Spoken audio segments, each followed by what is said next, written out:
Good morning, Duncan Smith in the sticks. We're talking about boundaries today. Boundaries. You gotta know when to hold your boundary. Know when to fold your boundary. All right, we're in the Kawasaki FXT supplied by Remax Farm and Home. Got a little coffee spilling going on. Don't cry over spilled coffee. So we're, first thing we're gonna do is jump in here. A lot of boundaries on deeds will say the middle of the stream. And in real estate school, when you get your license, yeah, that licensing is just a game for the state to get money, I think. It doesn't, you know, when you get in the real estate game, then you figure out the good, the bad, and the ugly. You see the very best and the very worst. There's a part of my footbridge. I'm gonna put that back together. I've got skills. So this would be the middle of the creek. This property is actually not for sale. It's priceless. Had a hillbilly tell me that once. I wouldn't price it. I'm getting coffee on my Snoop. Oh my gosh, dude, we had a little coffee spillage. So a lot of the boundaries on the deeds would read to the middle of the creek. So I just wanted to show you this one to kind of get your adrenaline going. Like and subscribe. We go down creeks. This is South Central Missouri. Look at that rock bluff. Isn't that a dandy? All right, I'm gonna pull this branch out of the road. Pause, hold, I'll be back. Eyes back. So I was gonna drive on down this creek, but there's actually a cattle guard there. Let me zoom in. So a lot of these, I got a good fencing guy. So you see the cattle panel propped up with the post. So that is, he moved that cattle guard further down to be in that fence line. So we had a lot of water come through here, but I wanted to bring your attention. Look at this spring. Let me turn that bike off. Not only look at this spring, listen. Now, dude, this one, even from a little boy, we've got a lot of water. Hope I don't fall down. That'd be cool. Look at that water coming out of there. So a lot of people want live water. Look at that bluff. Isn't that, this thing is gorgeous. So we milked the beloveds up on top of that hill, and I would find arrowheads on top of that hill. And apparently this was the camping region for Indians back in the day. So I'm going to go to fence lines now and show you, I'd say turn of the century, you know, 1900, 1950, I don't even know. It'd have to be before 1950. There's a lot of these, actually these white rocks that are driven in the ground to, some of them are even chiseled on corners. So this would be a good place to start, but we're headed to fence lines and we're going to talk more about boundaries. Like and subscribe, please. Let's me put fuel in the side-by-side, and my wife may stay. Okay, like and subscribe, please. So just for fun, that is watercress, and I think so much water came through here that it washed out most of the watercress, but you can see there's more watercress right there, and you can see it starting to root back here, and you can see it starting to root back up there in that spring. So that's indicative of what year-round water. Those roots have always got to stay moist. So that was free. Boundaries it is. Here we go. So I just ran a bunch of deer out of my junk pile. I can't see them. Oh, there they go. You probably won't be able to see them. Oh, there they go. Just barely see the tail end of that one. That was free. We're talking about boundaries. And this is a view of a good fescue farm from an FXT. Oh, there they look at the deer jumping the old fence. There they go. There's a bunch more behind them, but we split them up. Anyway, boundaries, Smith. Here is, okay, this is the fence line and a corner set. We're gonna go 1/4 of a mile and there's some rocks that were put in by surveyors, got to be 100, 200 years ago. I don't even know. That make it 1824. Probably not 200, but let's just say 200. All right, hold on. Here we go. All right, so we're talking about boundaries. This is, of course, the fence line. This is the property line boundary, and you can see four 12.5 gauge, and then I put two 15.5 gauge down below. When I had sheep, they would stay in pretty well all the time on four, but when the grass got when you got into a dry season, or they just got ornery, they would scoot under there. And the neighbor had more grass than I did, so he kindly said, "Hey Smith, you need to keep your sheep off of my ground." So I completely get it. So I was working out. I actually did a lot of that in the middle of the night or early in the morning before I went to work. There's some good boundary. The University of Missouri, in their infinite wisdom, they brought multiple rows into this country because I guess they had a tour in Europe or wherever, and they were using those hedgerows for fences. What they didn't bring into account on a boundary was the little birdies took the berries of the multiple rows and spread them all over through Missouri. So kudos to the University of Missouri. Some of their ideas really suck, but good people as a whole. I got some really good friends that work for the extension as dairy specialists and this and that. And that was where a bull crawled through the fence. So we're headed to talk about boundaries. I'm going to show you some rocks that were put in the fence line many, many days ago. Here we go. Hold on. All right, dudes. So this rock right here is what when a surveyor came out a while back, he said that is registered at the courthouse.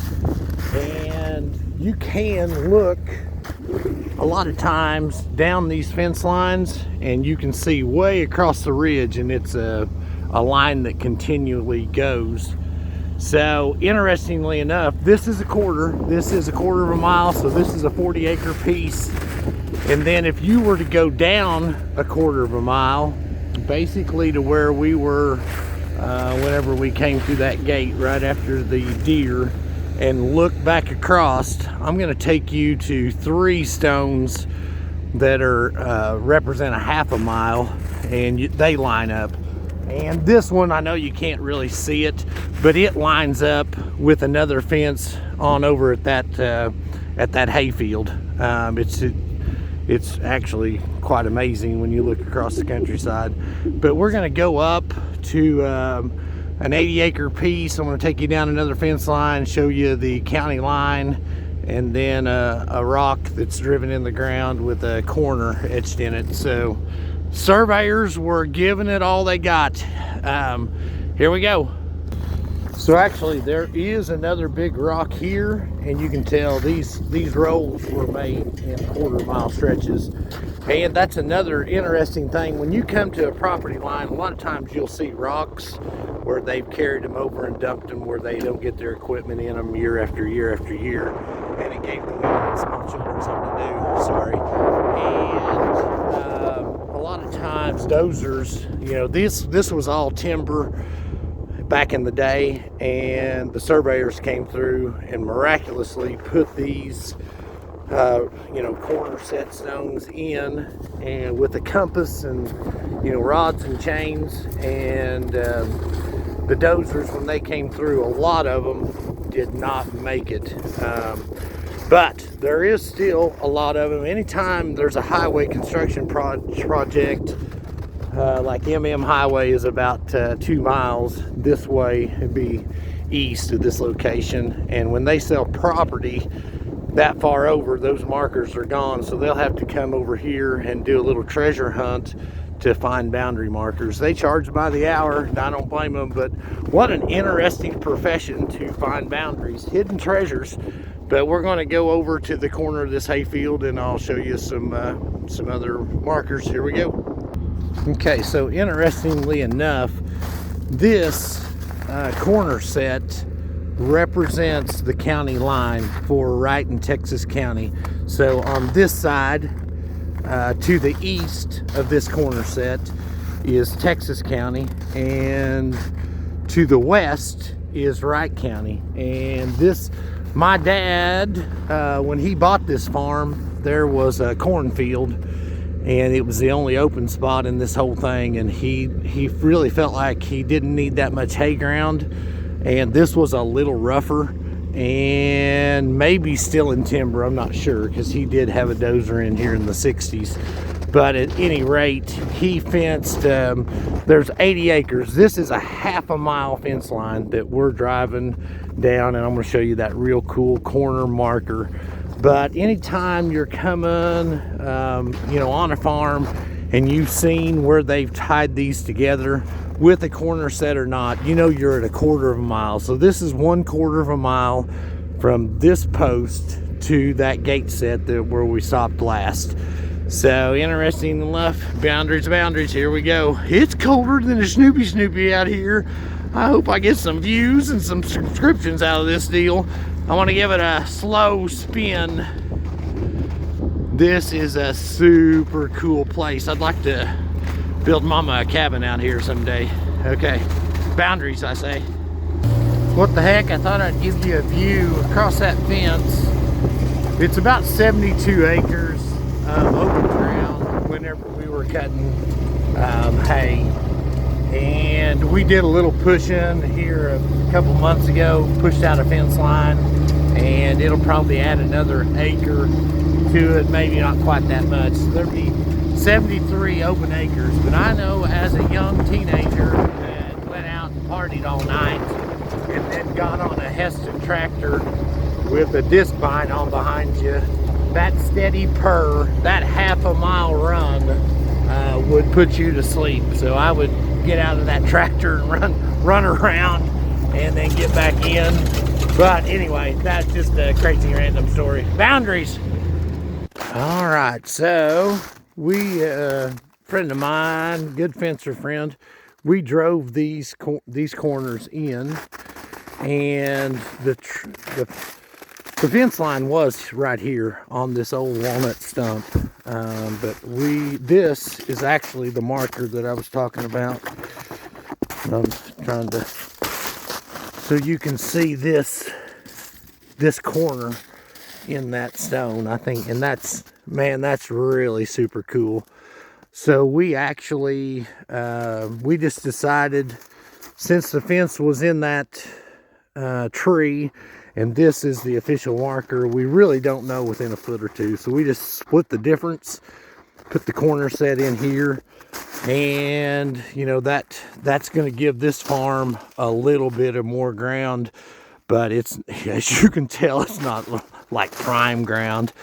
So I will tell buyers of ground, you can have a survey, you can do a song and dance, and you can be disgusted with property lines, or you can be happy with them. But when I buy a piece of ground or a farm, I let the fences represent, that's what I'm buying. Now, if it's off and you know it using GPS, land ID, and you know that fence line, it's just not, you know, you're taking or you're giving away, or there's some survey markers. Before you buy, I try to figure that in on the price, so it's not quite as emotional if you didn't, you don't feel like you paid for it. You knew the acreage was off. But as far as getting a survey and fighting about it with the neighborhood, you know, it's your checkbook and it's your mental headspace, so you do as you please. But I'm old enough, I ain't got time for that. But I try to just be informed when I buy something, and know kind of what you're getting into, and hiring a buyer's agent who is effective with those kind of situations. And if the buyer that you're representing, whenever you got that offer and got one accepted, if you had figured that into your bid, it's not quite as emotional roller coaster, or you're not quite as invested in that ground that is off in measurement. So it is a good idea to leave old posts in your fence line. We didn't. This is generational farm on this side, and a generational farm on this side. We've known each other forever. Probably will not be sold in my lifetime, and this one, you never know, but this one probably will not be sold out of the family's hands as well. So anywho, headed to some more rocks, but actually I may just call this video a wrap because I'm getting cold and we are 15 minutes in. But if you are in the notion to buy, sell, or trade property in South Central Missouri, Wright, Texas, Douglas County, we're kind of an hour and change, hour and a half away from Springfield, Branson area. I'd appreciate the call, 417-349-5630. It is how I make my living. And, you know, it's interesting times right now. The lawyers got involved with that settlement in real estate. I'm not seeing a lot of changes. We are seeing some changes in our contracts as far as a survey. Do they want one? Do they not? And some sellers and some buyers are always looking for an angle to their advantage, which I don't blame them, boys and girls. But if you're in the notion to buy and sell real estate, land, farms, houses to a certain extent, but farms and fescue ground is my expertise. Yeah, export. I'd like to export some of my knowledge into your real estate deal. Give me a call, 417-349-5630.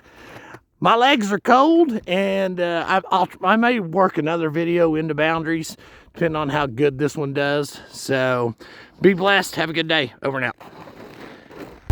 So, I am back.